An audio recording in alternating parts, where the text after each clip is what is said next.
আজকে আমি অসাধারণ স্বাদের একটা পাবদা মাছের তেল ঝালের রেসিপি আপনাদের সাথে শেয়ার করব। পাবদা মাছ তো আপনারা অনেক রকমভাবে বানিয়ে খেয়েছেন।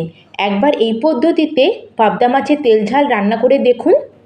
নমস্কার বন্ধুরা, ফ্লেভার উইথ অর্পিতার চ্যানেলে আপনাদের অনেক অনেক স্বাগত।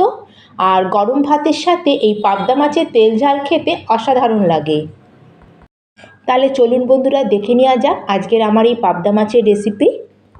আর পাবদা মাছের তেল ঝাল বানানোর জন্য সবার প্রথমে এখানে আমি নিয়েছি 500 গ্রাম মতো পাবদা মাছ। এটা দেশি পাবদা মাছের সাইজগুলো এখানে মিডিয়াম আছে, আপনারা এর থেকে বড় নিতে পারেন। আর মাছটাকে আমি এখানে ধুয়ে খুব ভালো করে পরিষ্কার করে নিয়ে চলে এসেছি। আর এখন মাছের মধ্যে আমি নুন হলুদ মাখিয়ে নেবো। আর নুন হলুদ মাখানোর সাথে সাথে আমি মাছের মধ্যে দিয়ে দেবো কিছুটা পরিমাণে সর্ষের তেল। যেহেতু এটা আঁশবিহীন মাছ, সেই জন্য যখন আমরা মাছটাকে ফ্রাই করব তখন কিন্তু মাছটা খুবই ফাটে। আর সেই জন্য যখন আমরা মাছগুলোতে নুন হলুদ মাখাই সেই সময় যদি সামান্য পরিমাণে সর্ষের তেলও মাখিয়ে নিই মাছের মধ্যে, তাহলে মাছগুলো ফ্রাই করার সময় কিন্তু তুলনামূলকভাবে কম ফাটে।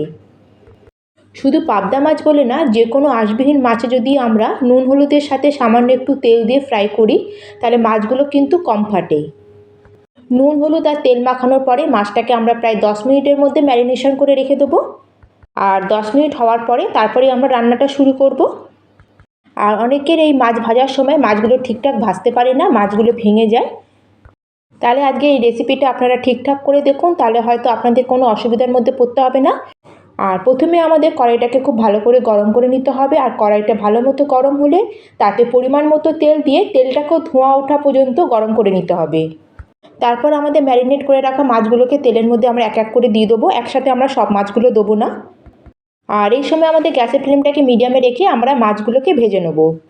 আর মাছটা তেলে দেবার পরে যদি আমরা সঙ্গে সঙ্গে একটু এরকম চাপা দিয়ে দিই তাহলে যে তেলটুকুনি ফাটে সেটা আমাদের গায়ে আসে না। আর মাছগুলোকে এখানে খুব বেশি কড়া করে ভাজা যাবে না, আমাদের মিডিয়াম করে মাছের দুদিকটাকে ভেজে নিতে হবে।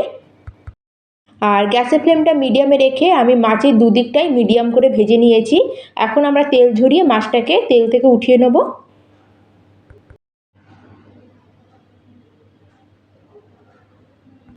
আর বাকি মাছগুলোকে এইভাবে আমি তেলের মধ্যে এক এক করে দিয়ে একটু ঢাকা চাপা দিয়ে এগুলোকে একটু ভেজে নেব। আর আপনারা এই স্টেপগুলো ফলো করলে আপনাদের পাবদা মাছগুলো তেলের মধ্যে ভেঙেও যাবে না, আর পাবদা মাছগুলো তেলের মধ্যে ফাটবেও না। আর মাছগুলোকে ভেজে উঠিয়ে নেবার পরে আমাদের কড়াইতে যতটুকুনি তেল আছে এতেই আমরা মাছটাকে রান্না করে নেব। সেই জন্য প্রথমে এই গরম তেলে আমি দিয়ে দিলাম 1/2 চামচ মতো কালো জিরে। আর কালো জিরেটা যখন ফুটে যাবে তখন আমরা এর মধ্যে অ্যাড করে দেবো টমেটো পেস্ট। আর এখানে আমি 2টো মিডিয়াম সাইজের টমেটো আর 2টো কাঁচা লঙ্কাকে মিক্সিতে পিষে নিয়েছিলাম। আর টমেটো পেস্টটা দেবার পরে এখন আমি এর মধ্যে দিয়ে দিলাম 3খানা চেরা কাঁচা লঙ্কা। আর আমাদের এখন টমেটো আর কাঁচা লঙ্কার যে পেস্টটা আছে সেটাকে ভালো করে এখন কষিয়ে নিতে হবে, যাতে টমেটোর যে কাঁচা গন্ধটা সেটা যেন না থাকে। আর গ্যাসের ফ্লেমটাকে মিডিয়ামে রেখে আমি টমেটো আর কাঁচা লঙ্কা পেস্টটাকে খুব ভালো করে কষিয়ে নিয়েছি। আর এখন আমরা এর মধ্যে অ্যাড করে দেবো কিছু মশলা। দিয়ে দিলাম 1/2 চামচ মতো জিরের গুঁড়ো, 1/2 চামচ মতো দিয়ে দিলাম এখানে লঙ্কার গুঁড়ো, আপনারা চাইলে পুরো রান্নাটা কাঁচা লঙ্কা দিয়েও করতে পারেন। দিয়ে দিলাম পরিমাণ মতো হলুদ আর স্বাদ অনুযায়ী নুন। আর এই গুঁড়ো মশলাগুলোকে অ্যাড করার পরে আবার আমরা সব কিছুকে ভালো করে একটু কষিয়ে নেব। আর মশলাটাকে এখানে একটু সময় ধরে আমাদের একটু ভালো করে কষিয়ে নিতে হবে, যাতে মশলার মধ্যে কোনো কাঁচা গন্ধ না থাকে। আর মশলাটাকে খুব ভালো করে এখানে আমি কষিয়ে নিয়েছি। আর কিছুক্ষণ কষানোর পরে দেখুন মশলা থেকে পুরো আমাদের তেল বেরোতে শুরু হয়ে গেছে। ঠিক যখন মশলা থেকে এরকম তেল সেপারেট হতে শুরু হবে সেই সময় আমরা এর মধ্যে অ্যাড করে দেবো সর্ষে বাটা। সর্ষেটাকে আমি সামান্য নুন আর একটা কাঁচা লঙ্কা দিয়ে শিলে পিষে নিয়েছি। সর্ষেটা বাটার সময় যদি এরকম সামান্য নুন আর লঙ্কা দিয়ে আপনারা যদি বেটে নেন তাহলে সর্ষেটা তেতো হয় না। আর এই টিপসগুলো আপনারা ফলো করে দেখতে পারেন যারা জানেন না। আর যে বাটিতে আমি সর্ষেটা পেস্ট করে রেখেছিলাম সেই বাটি ধোয়ার জলটা আমি 2-3 চামচ মতো অ্যাড করে এখন মশলাটাকে খুব ভালো করে আমরা কষিয়ে নেব। আর সর্ষেটাকে এখানে বেশি কষানোর দরকার নেই, মিনিটখানিক কষালেই হবে, নাহলে সর্ষের স্বাদটা নষ্ট হয়ে যায়।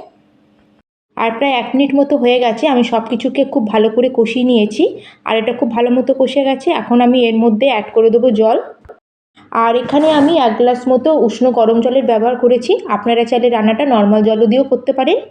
আর একটু গরম জল দিলে কি হয়, রান্নার টেস্টটাও বেড়ে যায়, প্লাস তার সাথে আমাদের রান্নাটাও তাড়াতাড়ি হয়ে যায়। আর জলটা দেওয়ার পরে আমরা সব কিছুকে খুব ভালো করে মিশিয়ে নেবো। আর এই স্টেজে আপনারা একটু নুনটা চেক করে নেবেন, নুন যদি কম থাকে তাহলে আপনারা এখানে অ্যাড করতে পারেন। আর এখন আমরা ঝোলটাকে ফুটতে দেওয়া পর্যন্ত অপেক্ষা করব। আর এখানে দেখুন ঝোলটা একদম টকবক হয়ে ফুটতে শুরু হয়ে গেছে।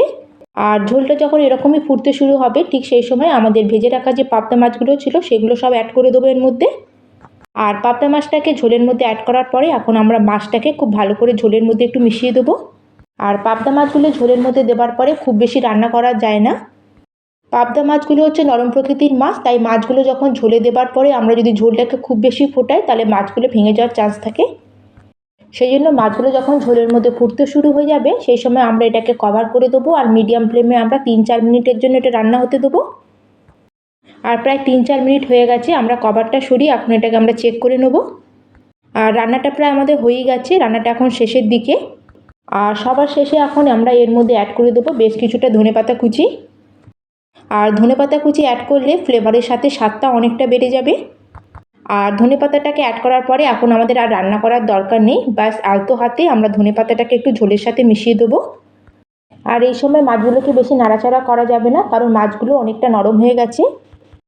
আর এখন আমরা গ্যাসের ফ্লেমটা অফ করে দেবো আর এটাকে আমরা কভার করে স্ট্যান্ডিং টাইমে রেখে দেবো 5 মিনিটের জন্য, যাতে ধনেপাতার ফ্লেভারটা মাছের মধ্যে খুব সুন্দরভাবে মিশে যায়। আর এখন আমরা গরম ভাতের সাথে এটাকে সার্ভ করে নেব। পাবদা মাছের তেল ঝাল গরম ভাতের সাথে মেখে খেতে যে কতটা সুস্বাদু আপনারা না বানালে বুঝতেই পারবেন না। তাহলে পাবদা মাছের এই তেল ঝালের রেসিপি আপনাদের কেমন লাগলো অবশ্যই একটা কমেন্ট করে আমাকে জানাবেন। আর রেসিপিটা যদি ভালো লাগে তাহলে চ্যানেলটিকে লাইক করবেন, শেয়ার করবেন আর চ্যানেলটিকে সাবস্ক্রাইব করে দেবেন। তাহলে আজকের মতো আমি এখানেই শেষ করলাম, আবার চলে আসবো অন্য একটি নতুন রেসিপি নিয়ে। ধন্যবাদ।